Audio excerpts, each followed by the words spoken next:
contents of this box. Paranormal activity. God damn it, come on. Franchise applications. One Marshmallow Man. I'm stuck.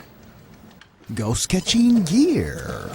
One hit song. I ain't afraid of no ghosts. I likes the girls. Free ghost, baby, you better come. I was today's years old when I thought of the double entendre that is, this particular line simultaneously ruins and enhances my childhood. Slime.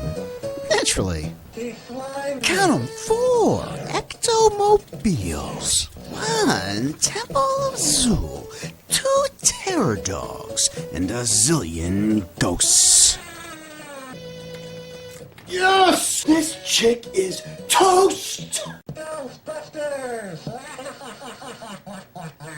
Commodore 64 original, developed by the already legendary at that time David Crane of Pitfall fame, among others. Today we are covering Ghostbusters, historically more important than given credit for, as it has the distinction of being one of the first licensed titles to follow E.T., a so-called cause of the video game crash of 1983, and as a karaoke version of a Billboard #1 song for a month plays. I think we should tip our hats to the SID chip.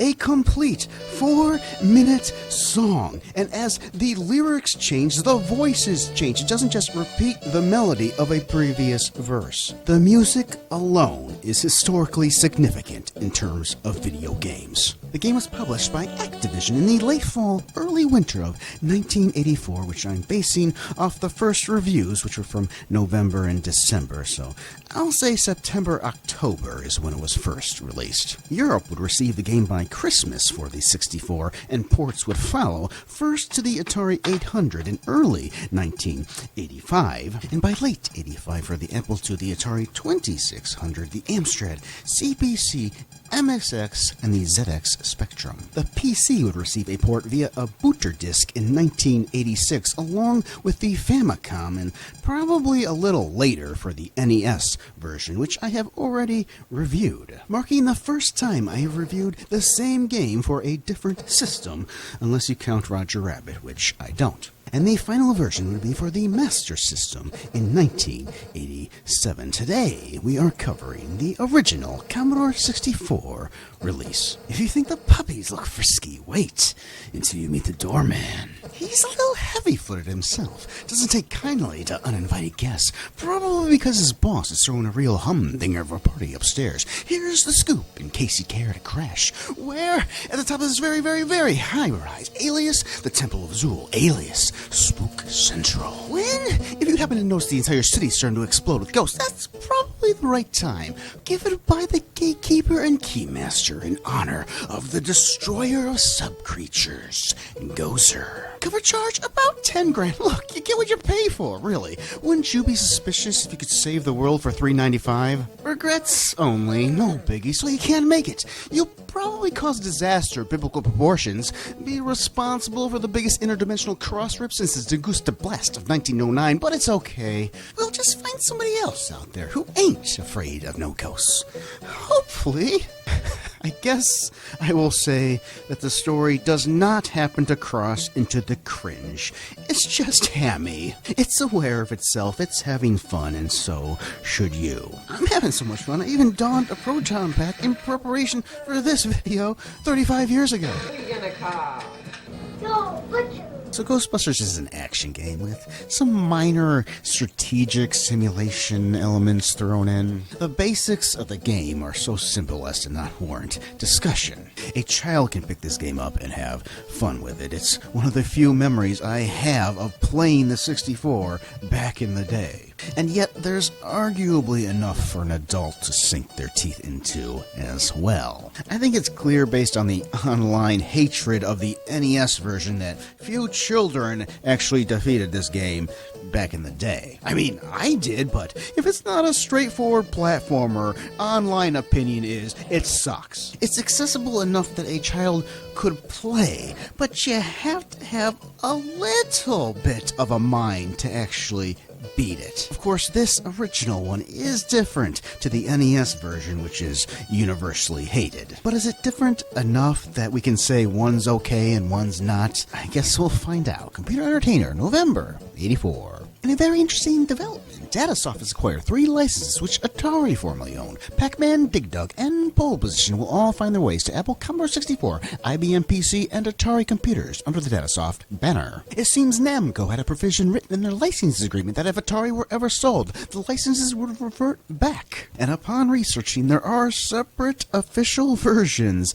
of those games from Atari and Datasoft, receiving 4 out of 4 stars. Ghostbusters opens with the familiar No Ghosts logo from the movie, and get this, a sing-along. The musical introduction lasts quite a while, but it's much too good to cut short. The bank loans you $10,000 to start your new business, but it's up to you to make it thrive by busting ghosts in your city. If you can end the game with more money than you started, an account will be open for your use in subsequent games. As your team earns more money, the pace quickens, the psychokinetic energy of the city increases, and the gatekeeper and keymaster come closer to joining forces at Zool. With as many games as we see every month, it takes an extraordinarily good one to get us so excited that we just have to show it to everyone we know. Designed by one of the best in the business, David Crane, and everything about it is superb, from the crisp, colorful graphics and rhythmic musical accompaniment to the original and challenging play action. The addictive blend of action and strategy in a creative scenario makes it difficult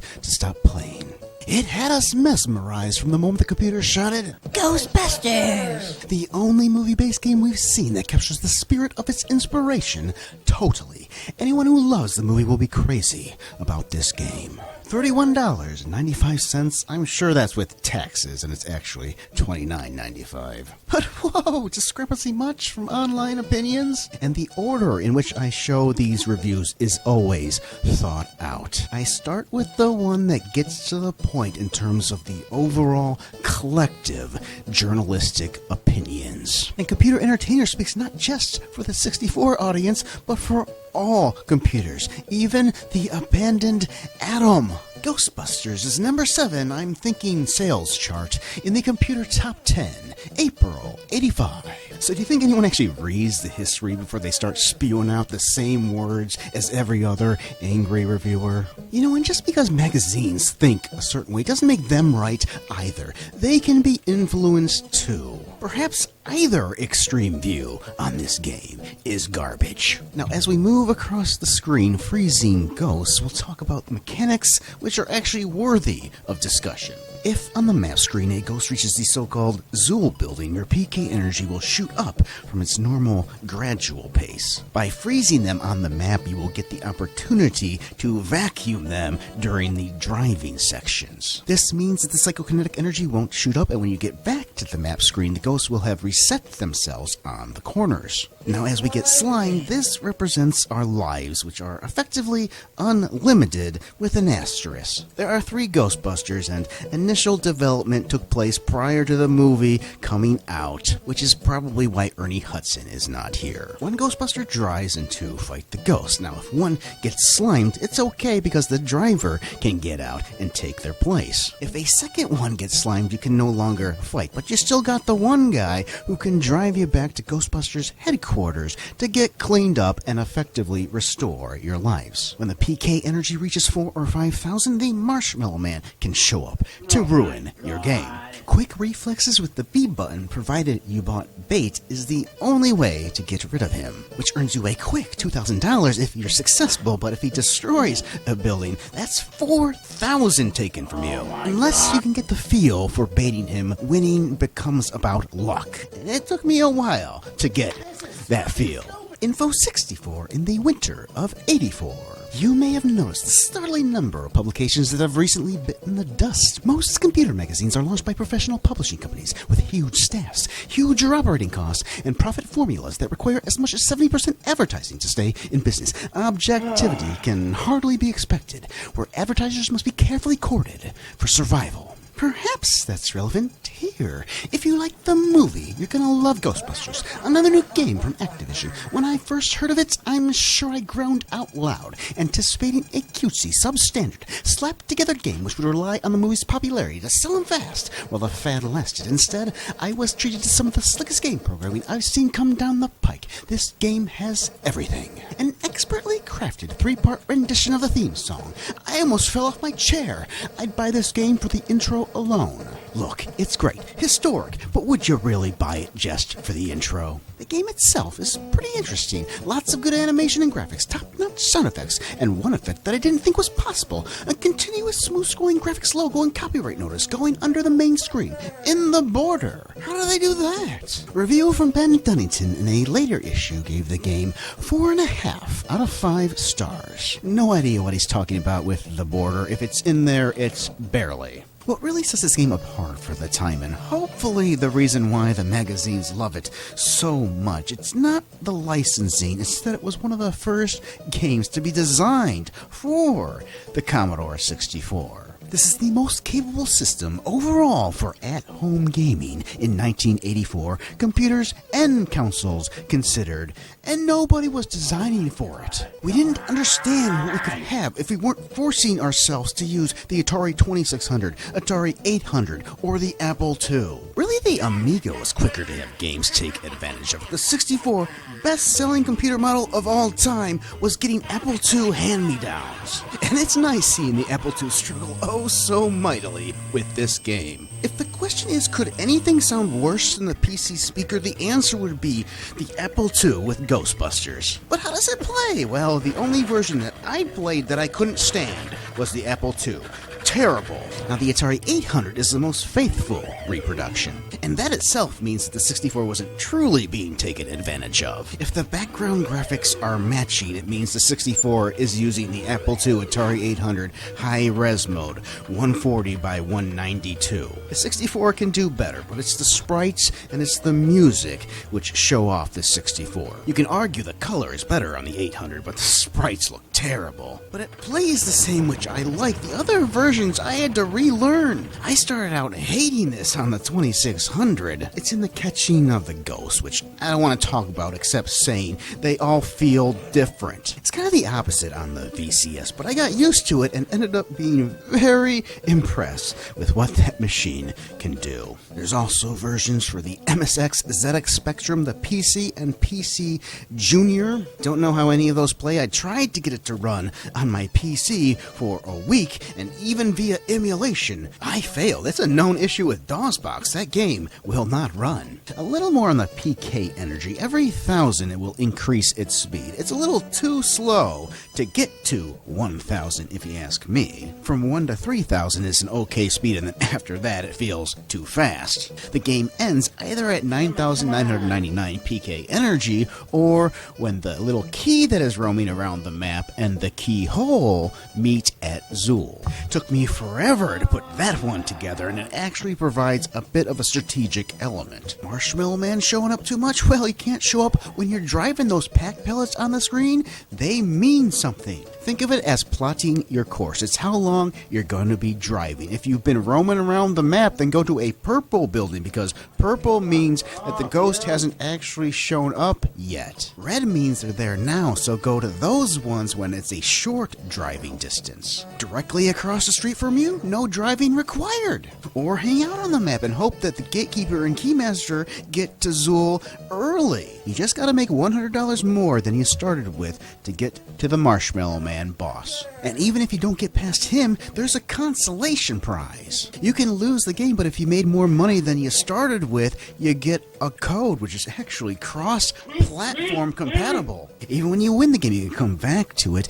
get that station wagon or the so-called Porsche. Winning the game with a sports car is a flex. The station wagon is the best car. It holds the most equipment. Hell, winning with a Beetle would also be a flex. The more equipment you buy, the more you'll have to earn to make more money than you started with. There's a lot of ambition in this game. Now, it falls short in several areas, like the driving scenes could certainly use some more meat, maybe going to the store in-game to upgrade your equipment, or a real boss. I don't know, kind of like the NES version that everybody hates so much. The original game is decent, but it's begging for more. The NES and Master System versions attempt to give that to you. The Master System plays it safe by just polishing the original and giving you a little more. If you think that's the best, understandable. But I appreciate what the NES was attempting to do, requiring you to buy items mid-game so you can tackle the staircase to get to a very nice boss. It ain't perfect, it even rips some stuff out, but does it deserve the hate? Let us shift to television, The Computer Chronicles. Video games have come on hard times these days, but what about computer games? Well, as computers have gotten better, computer games have gotten better too. Joining us now is David Crane. Ghostbusters as a computer game is an action game, but unlike action games in the past, which took place on one screen, one pretty picture, you're starting a franchise with bank money. If you miss, they can slime you. It's on and on and on. Now kind of repackaging movies. This game began before the movie Ghostbusters, but it was a game which was looking for a theme. It's a game that people have told me they would enjoy playing whether there was a Ghostbusters name on it or not. Can we go a little bit further with it and see what you want to play this? You know, sorry, David, but a game which is in search of a theme would not actually be good without that theme. Apparently it was the driving section which he had completed prior to the Ghostbusters license. And while it serves its purpose here, it's just objectively true that the weakest area of the game is the driving scenes. Save your city with your Commodore 64. Run May of '85. It's not how much you pay, it's how much you get. I found Ghostbusters to be a unique product. It contains superior graphics, original sound effects, and challenges that I've not found in other computer games. I did discover a few limitations. The program should have been constructed so that 2 or more players could compete at one time. Also, the musical score could use some variation as it tends to become monotonous. Of course, someone's gotta bitch about the most groundbreaking aspect. It's gotta start somewhere. Overall, Ghostbusters is an excellent game that should keep you busy for quite some time. It provides a refreshing change of pace for adults who are tired of playing games that are designed for youngsters. This is a program that will capture the hearts of Commodore 64 game players everywhere. John Germain. Apple II Gaming World, Computer Gaming World for the owners of Apple, Atari, and Commodore 64. Yeah, not yet. December '84. Showcases the graphics and sound capabilities of the 64. But not worth reviewing in Computer Gaming World. The program is well executed and will appeal to those that have seen the movie. January of '85, the first published photos, and ahoy, exclusive! Only multiple magazines beat you to it. A pure puff piece from Robert Sodero. If you want reputation, a hit-laden track record, and some of the nation's top designers, who are gonna call Activision, of course. Ghostbusters represents the gaming giant's first experience with licensing. They'd always shunned that path, preferring to lead the market with landmark games like River Raid and Pitfall. How much did they pay you to write this? In other words, would you say no if a fortune walked in your door?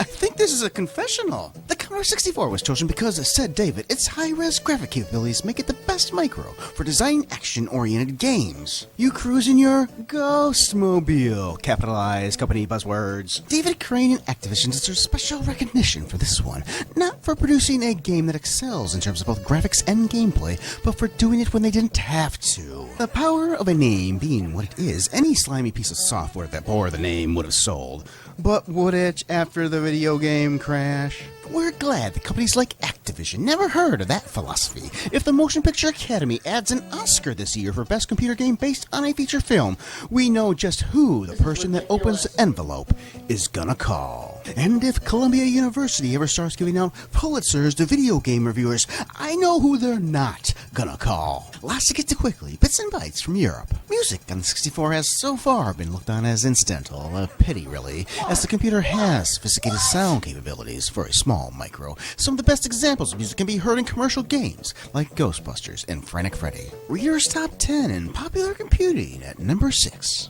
Sales chart from Computer Gamer and Gallup, number 3 in the overall top 10, and number 10 for the Commodore 64. Number 2 in its first week on the charts, Computer and Video Games. Same magazine, January of '85. I guarantee that Ghostbusters the game will be as popular as the film. It's the best I've ever played on a micro. The graphics are superb and the sound, well, the sound is better than anything you've ever heard from a micro. See the film and buy the game. You won't regret it. Your Commodore, number 1 in sales. A round of applause for the programmers, please. Recommended. Even though you don't get a free Sigourney Weaver with every cassette. Ah, damn.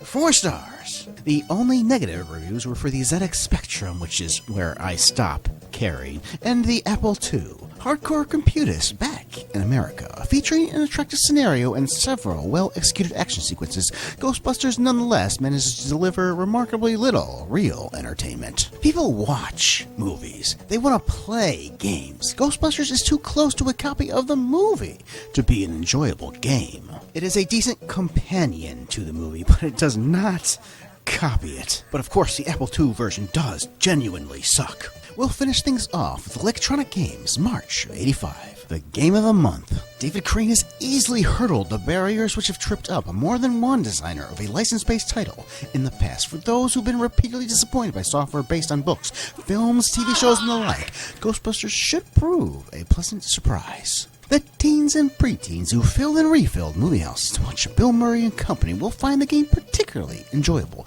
but more mature computerists should find operating a Ghostbusting franchise highly entertaining too. If all this sounds rather cut and dried, then you've found the weakest aspect of this generally first-rate effort. The game is almost too easy, lacking the complexity and strategic options found in today's more sophisticated computer strategy contests. No one's going to put your name in lights for pyramiding your $10,000 stake into 40 or 50 grand. A pause and a nod to that excellent end screen for 1984. On the other hand, there are a few programs more pure fun to play than this one. It substitutes, successfully must be added, the excitement of living the movie for the ego boost of surmounting a truly demanding challenge. So if you want a snappy change of pace program with varied action and tons of cute, who you gonna call? And despite the comments on this not being a truly demanding challenge, it took me 3 days to beat. There were some hiccups there. It's an action game, but you do have to think a little bit. And I liked coming back with $129,100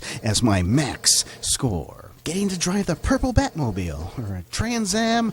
I guess it's a Porsche, but I don't see it. There's some replay value here. But I actually ended with that magazine because it most represents my own views. Snappy change-based program with varied action and tons of cute. But also, it ain't all that, and most of the magazines seem to like this a little too much. I hope for most of them it was an arms in the air, thank you for designing on the 64 moment. But there were a couple there where you wonder if they're not getting paid off. And it might even be hard to blame Activision, because look what happened with E.T. That was not a bad game either. You get punished for being different. Ghostbusters is a decent game. It's a couple scenes away from being really good. But much like E.T., it was finished in 6 weeks. If this was looked upon badly, justified or not, it could have been for the computers what E.T. was for the consoles. This was a pivotal title for a defining moment in gaming. Write reviews at shot97retro.blogspot.com. I'll point you to my review on Ghostbusters 2 for the NES. It's old, but I still like that one. I did review this for the NES. That was a different time then. But if you want to hear me bash some modern thoughts on that game, it's still there. I'll also point you to Jumpman and Sonic Spinball. I'll see ya when the inspiration strikes.